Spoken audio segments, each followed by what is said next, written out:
Olá, o Trabalho Legal começa agora e você vai ver nesta edição. A empresa não reconhece vínculo empregatício e é processada pelo MPT.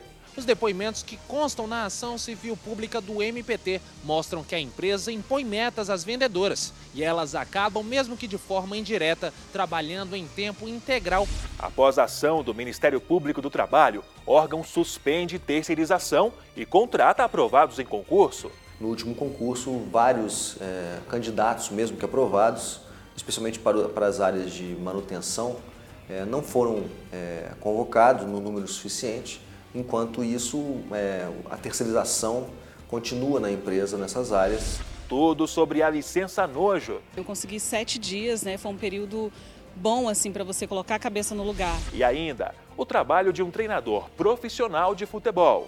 Pouca gente sabe, o técnico ele não vive só do trabalho de campo, O técnico trabalha com o psicológico, o técnico trabalha com o dia a dia do jogador fora do campo. Às vezes você tem que ser pai de jogador. Fique com a gente. A edição de hoje do Trabalho Legal tem muito mais. O Trabalho Legal é o programa do Ministério Público do Trabalho em parceria com a Associação Nacional dos Procuradores do Trabalho.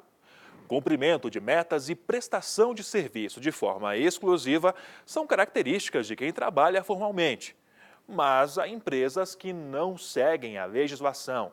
Após recrutar trabalhadores e não reconhecer vínculo empregatício, uma empresa do ramo de cosméticos foi processada pelo MPT em Goiás. A fabricante de cosméticos recruta pessoas em todo o país para exercer o cargo de executiva de venda.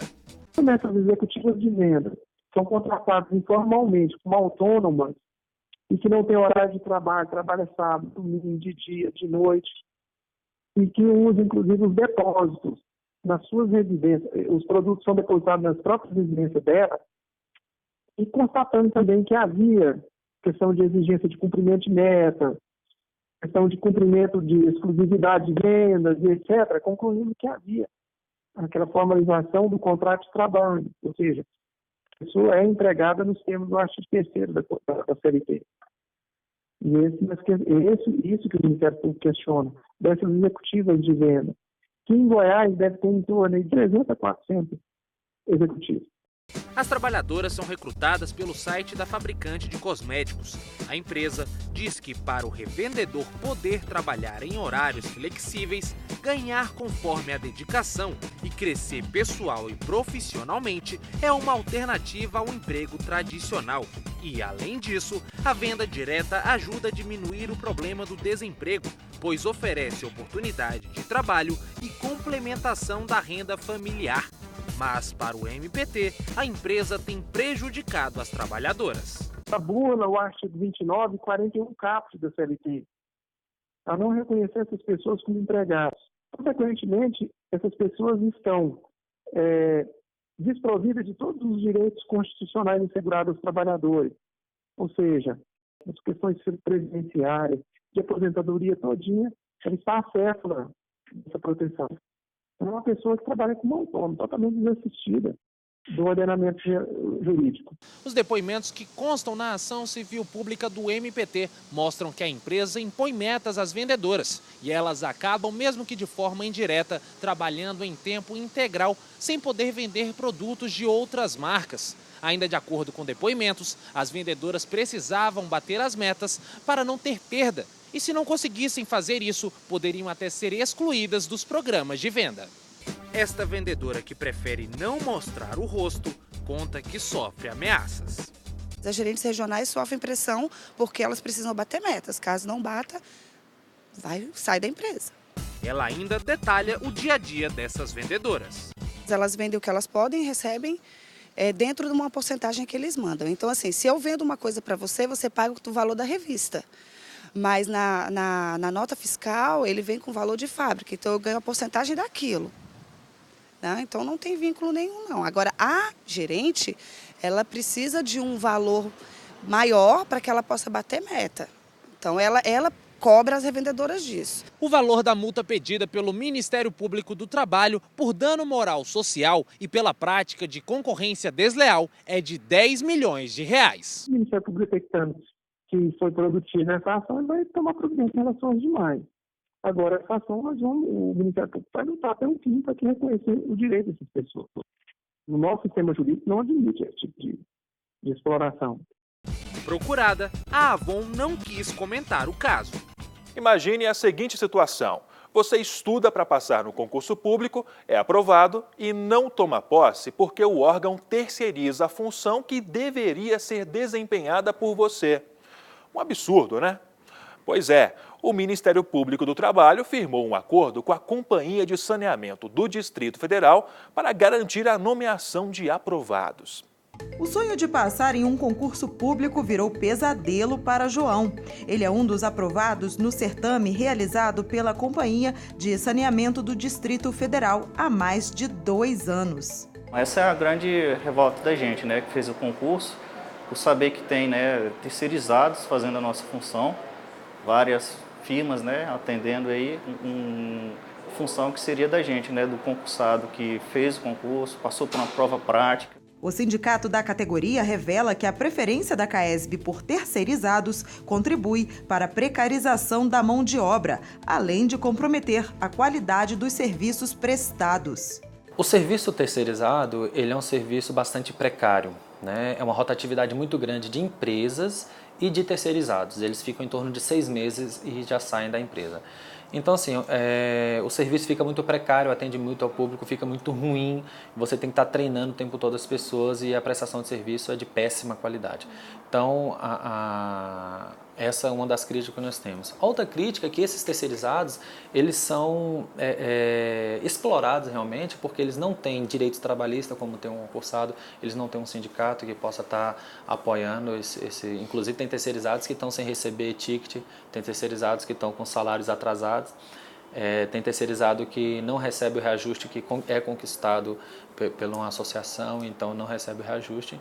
Então é um trabalho bem precarizado e eles sofrem com direitos trabalhistas. A empresa, embora tenha firmado um TAC conosco, né, um termo de ajustamento de conduta, em que ela se obrigava a não mais ter terceirizados em atividades finalísticas da empresa, e a despeito da necessidade, né, constitucional de ter a empresa contratar empregados apenas por meio de concurso público, no último concurso, vários candidatos, mesmo que aprovados, especialmente para as áreas de manutenção, não foram convocados no número suficiente. Enquanto isso, a terceirização continua na empresa nessas áreas, prejudicando e preterindo essas pessoas que foram aprovadas num concurso público para isso.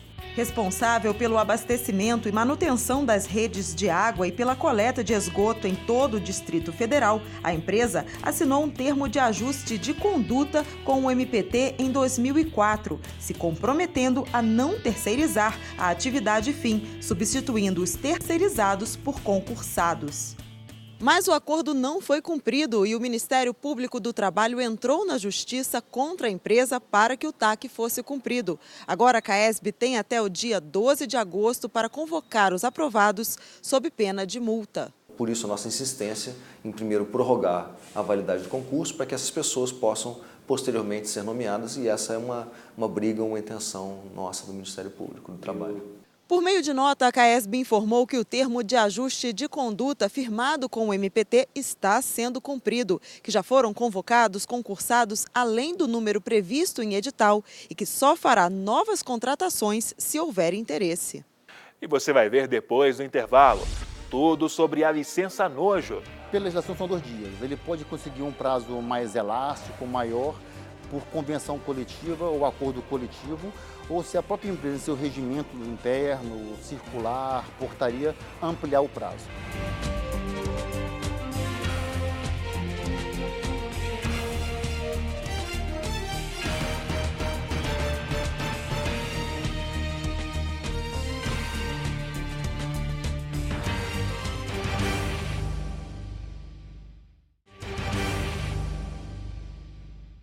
A morte de alguém próximo mexe com a vida pessoal de qualquer pessoa e muitas vezes afeta também o lado profissional.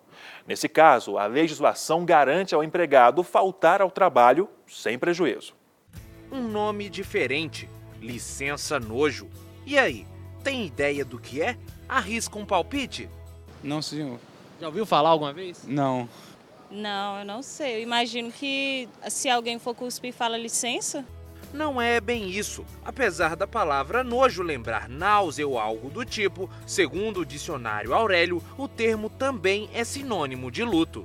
Licença nojo é uma licença que o funcionário pega para quando um parente morre, ele entrega à empresa ou no órgão que ele trabalha, né?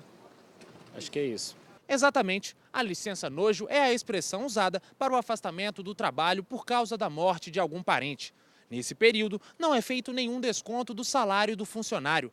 Mas quanto tempo a pessoa pode ficar afastada? De acordo com a legislação trabalhista, o empregado poderá deixar de comparecer ao serviço sem prejuízo do salário por até 2 dias consecutivos, em caso de falecimento do cônjuge, pais, filhos, irmão ou pessoa declarada na CTPS que viva sob dependência econômica do trabalhador. Já o artigo 320 da CLT prevê que professores podem ficar até 9 dias afastados do trabalho. A regra também muda para servidores públicos federais. A Lei 8.112 estabelece que a pessoa pode se afastar do emprego por 8 dias consecutivos, em caso de morte do cônjuge, companheiro, pais, madrasta ou padrasto, filhos, enteados, menor sob guarda ou tutela e irmãos. Luana perdeu o pai há cerca de 2 meses e a empresa em que ela trabalha estendeu o período da licença para 1 semana. Eu consegui 7 dias, foi um período bom assim para você colocar a cabeça no lugar. Então a empresa ela entendeu, foi bem, como é que se diz? Entendeu o lado do funcionário mesmo, não foi bem pela parte da lei, assim, seguindo os dias direitinhos que a legislação prevê, mas foi de boa vontade, enfim, esses dias foram ótimos para mim nesse sentido de conseguir resolver minhas coisas e voltar para o trabalho sem, enfim, cair o rendimento, vim com a cabeça tranquila. A jornalista explica que se o período de afastamento não fosse estendido, não seria possível resolver todas as questões burocráticas e emocionais. A licença, ela chega num período que você está bem abalado, Então é importante tanto para você se restabelecer emocionalmente, como também resolver as coisas burocráticas, porque a morte é uma coisa muito burocrática, São dezenas de documentos, você tem que resolver funerária, pagamento, são dezenas de coisas. Então é importante tanto para a parte emocional, quanto também para a parte burocrática que você tem que resolver. Então é um período que vem sempre em boa hora, para você acabar resolvendo tudo isso. Este advogado explica que o período pode ser estendido pela empresa privada em algumas situações e que não é preciso tirar a licença imediatamente. Pela legislação são 2 dias. Ele pode conseguir um prazo mais elástico, maior, por convenção coletiva ou acordo coletivo, ou se a própria empresa, em seu regimento interno, circular, portaria, ampliar o prazo. O que ela não pode restringir. Ampliar, sempre pode. A legislação fala até 2 dias, não tem que ser de imediato ao óbito, digamos assim. Se ele desconhecer, ele pode posteriormente requerer. Tem um prazo de prescrição, é claro, para você agir. Se você reivindicar e o empregador negar a dar o benefício, só resta a via judicial, a popular reclamação trabalhista. Um projeto de lei que está em tramitação no Congresso propõe que os empregados do setor privado tenham direito a 8 dias de licença em caso de morte de familiares. O PL aguarda a aprovação da Comissão de Assuntos Econômicos do Senado. A seguir, o trabalho de um treinador profissional de futebol. Em instantes.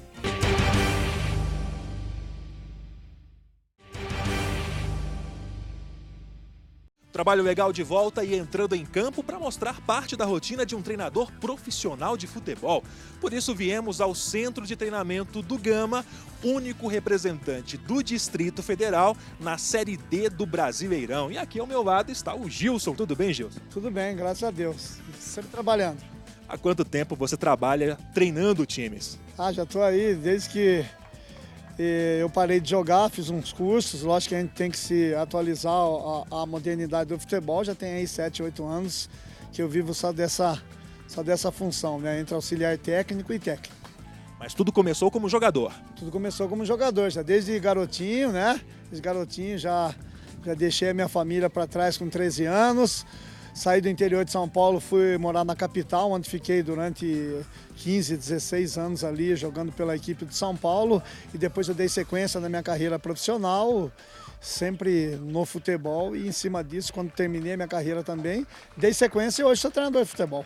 Como é ser técnico? Muita gente diz que é uma profissão cheia de altos e baixos. Você concorda? Concordo plenamente. O técnico, pouca gente sabe, né? O técnico, ele não vive só do trabalho de campo, né? O técnico trabalha com o psicológico, o técnico trabalha com o dia a dia do jogador fora do campo.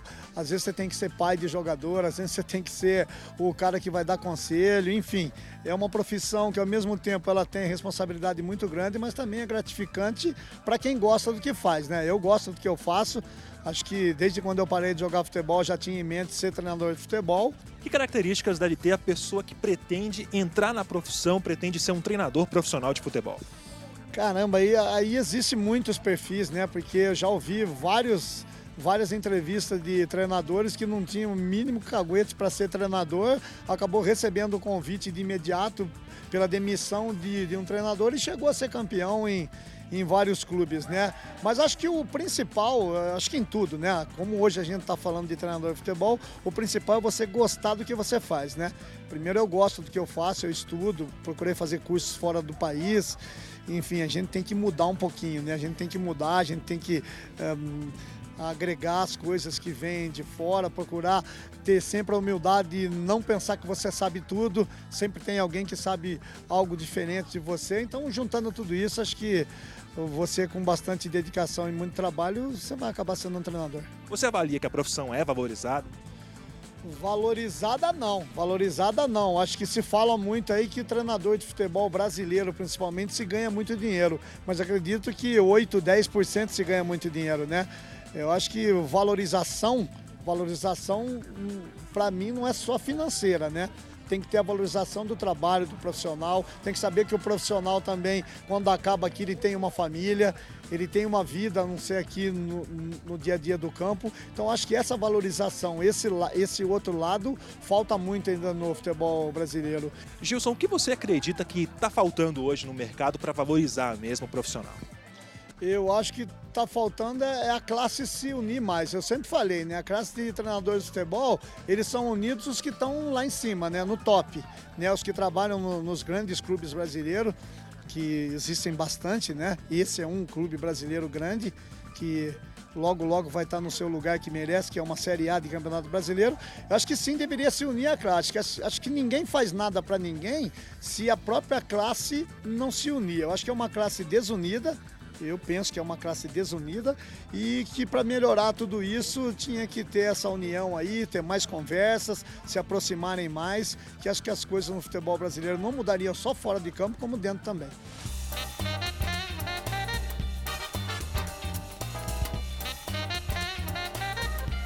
O trabalho de um técnico não se resume somente ao campo, né? Não, o trabalho do técnico existe já à noite, né? À noite você está em casa, você já está trabalhando, já está pensando no que você tem que fazer, já está pensando no planejamento da semana, o jogador que você pode usar, o jogador que você acha que naquele jogo ele vai se encaixar. Fora isso, tem o lado de logística, enfim, treinador de futebol, acho que o campo, eu acho que fica aí nos 50%, os outros 50% é fora do campo, porque se você não tiver uma boa amizade, uma aproximação grande com os seus atletas, eles não vão correr por você. Então eu uso a conversa com eles sempre assim, né? Vamos nos dar bem aqui, vamos trabalhar sorrindo, que no jogo as coisas acontecem da melhor forma possível.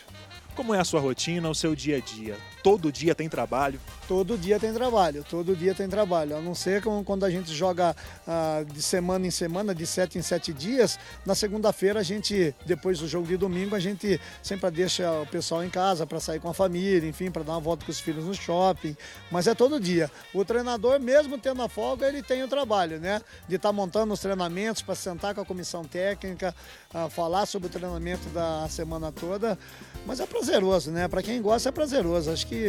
Acho que o trabalho engrandece o homem e o de treinador de futebol também não vai mudar muito disso. É você fazer um planejamento, estar aqui todos os dias, estar com a cabeça aberta para poder passar para os atletas o melhor possível. Antes da gente começar a gravar, o Gilson comentou que essa é uma profissão solitária. E por quê? É solitária porque quando você ganha, muita coisa vem, né? Muito tapinha nas costas, muito abraço, muito telefonema. E quando você tem, infelizmente, que na vida é assim, né? Você tem vitórias, você tem derrotas. Enfim, é só a família, né? É só a família. Eu que estou a 1000 quilômetros da minha casa, estou sozinho aqui. Eu sei o quanto é difícil quando você tem um erro, que nós somos passivos de erro, né? Somos seres humanos. E aí você é bem solitário mesmo, você vive na dor ali sozinho. Enfim, eu já ouvi muitos treinadores falarem isso, que não se dá muita bola para quando vem muito elogio, não, porque quando vinha a crítica também você saber administrar e saber aceitar, né? Mas enfim, acho que é a profissão que eu escolhi, a profissão que eu amo e tenho que dar sequência nela e tenho um prazer muito grande de ser treinador. E você não trabalha sozinho, né? Há uma comissão técnica também, né? Com certeza, passando até por os nossos roupeiros, né, que são os primeiros aí que tem uma aproximação já direta do jogador todos os dias, cuida da chuteira, cuida do material. A chuteira é o bisturi do médico, né? Tem que estar sempre limpinha, sempre cuidada. Eu tenho um auxiliar meu direto, né? Auxiliar técnico. Temos 2 preparadores físicos, temos o fisiologista, temos o treinador específico para os nossos goleiros. Então é uma equipe, né? Uma comissão técnica completa, fora o pessoal ainda de apoio, né? Temos aqui no clube uma condição de trabalho muito boa, que isso só faz o trabalho do técnico crescer. Você coordena quantos jogadores? 35 jogadores, contando com 4 goleiros, né? Que aí específico fica com o treinador de goleiros, mas eu cuido de 35 jogadores todos os dias, isso não deixando de... A gente não pode deixar de falar isso, que só joga 11. O treino está quase começando e ele não se resume apenas a jogar em campo, né? Há um aquecimento, uma outra espécie de treinamento antes de iniciar o jogo mesmo, né? Isso. Aqui a gente simplesmente, hora que entra em campo, apenas se começa aquecendo, mas em cima disso tem vários treinamentos que já foi conversado antes do que o time precisa, né? Tem dia que se trabalha a parte defensiva, tem dia que se trabalha a parte ofensiva, tem dia que se trabalha o conjunto, tem dia que dá uma dinâmica de trabalho mais rápido, tem dia que você diminui a dinâmica de trabalho. Então é um leque muito grande, onde existe infinitos treinamentos que a gente, ao dia a dia, a gente sabe do que o time está precisando e do que a gente precisa para o próximo jogo. A gente vai montando os treinamentos e em cima disso vamos treinando. A gente não tem permissão para acompanhar o treino dentro de campo, até mesmo para não atrapalhar o desempenho dos jogadores. Mas o André, que está aqui ao meu lado, vai explicar as etapas, né, que ocorreram aqui hoje, que aconteceram durante o treino, né, André? Exatamente. Hoje nós fizemos um trabalho técnico, né, visando o aprimoramento, melhorando a parte tática e técnica da equipe. Então ela foi dividida em 3 partes. A primeira foi o aquecimento, onde eles deram umas voltinhas no campo, só para ativar o organismo e se preparar para o trabalho em si. Depois foi dividido em 3 campos, onde foi desenvolvida a parte de toque de bola e marcação. E depois a última parte foi o trabalho de finalizações a gol. E como é trabalhar com um treinador, né, de futebol, no caso o Gilson? É muito bacana, a gente tem uma sintonia muito grande, né? Nós somos da mesma cidade, mas dentro de campo a gente se entende muito bem, porque as ideias são iguais, as ideias batem, né? Eu já estou no futebol há 24 anos, já trabalhei com vários treinadores e eu estou tendo a felicidade de trabalhar com mais um excelente treinador. Pela concepção, pelo formato, pelas ideias, pelo entendimento, entendeu? E por dar liberdade para a gente trabalhar. Então fica muito fácil, um treinador aí que está surgindo, um grande treinador, que eu tenho certeza que vai treinar um bom caminho.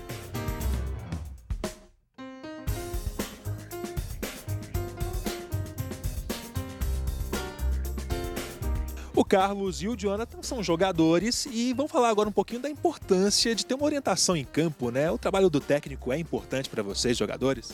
Ah, muito. Sem a orientação deles a gente não sabe o que faz no campo, né? Por isso que existe o treinador. Você acha, Jonathan, que se não houvesse a orientação profissional aqui em campo, o trabalho seria mais difícil? Seria mais complicado, né? É ele que tá no dia a dia ali, é ele que vem aqui no campo e dá os treinos, é ele que sabe dosar ali a hora que a gente está cansado ou não, junto com o preparador físico. Mas cada treinador tem sua teoria de trabalho e a gente atleta vai aprendendo. Cada time que a gente vai é um jeito diferente de trabalhar, mas como você perguntou, é muito importante, eu acho que muito êxito aí pro treinador. Muitos jogadores, após a aposentadoria, entram em campo como treinadores, né? E vocês têm esse desejo, imaginam isso num futuro distante? Pois é, isso é... Quando a gente gosta muito de futebol, a gente não quer nunca deixar de lado, e temos, como você falou, entra como treinador, outros como coordenador, outros como diretor. E isso faz parte, porque é muito gostoso, a gente sai de casa desde novo para essa função, e quando consegue ganhar alguma coisa, juntar alguma coisa, isso é muito prazeroso. E você, Carlos, já passou pela sua cabeça ser técnico um dia? Rapaz, até o momento não. O momento é só jogar e ó, Deus ver nosso futuro e ver o que é o melhor pra gente.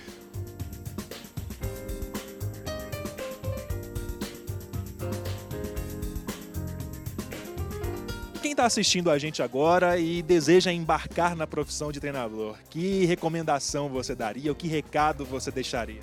Primeiro é gostar do que faz, né? Acho que é o primeiro passo. Se você gostar do que você faz, acho que o passo seguinte passa a ser prazeroso, né? Que é iniciar os trabalhos. Estudar bastante, o futebol hoje está bem evoluído, as linhas de marcação adiantaram, as linhas de aproximação meio-campo, ataque e defesa também diminuíram. Então acho que é estudar, procurar sempre aquilo que a gente falou no começo da entrevista, não achar que você sabe tudo, não achar que você sabe mais que o outro. É uma profissão prazerosa, mas que requer muito estudo, sabedoria e ter, logicamente, o feeling aí de saber na hora que tem que falar alto, na hora que você tem que falar baixo com um, com o outro. Acho que você ter um bom relacionamento também é uma parte importante para um treinador de futebol. Gilson, obrigado por receber a equipe do Trabalho Legal aqui no seu cantinho, no seu espaço, né? Obrigado. Valeu, obrigado a vocês, que eu posso ter sido útil aí, posso ter passado alguma coisa pro telespectador, e que numa oportunidade aí próxima as portas estão abertas. E você aí de casa, tem alguma sugestão de pauta? Então basta enviar para o e-mail trabalholegal.pautas@gmail.com. Para conhecer um pouco mais sobre o Ministério Público do Trabalho, basta acessar www.npt.mp.br e também o Facebook ou o canal no YouTube. Esta edição fica por aqui. Até a próxima!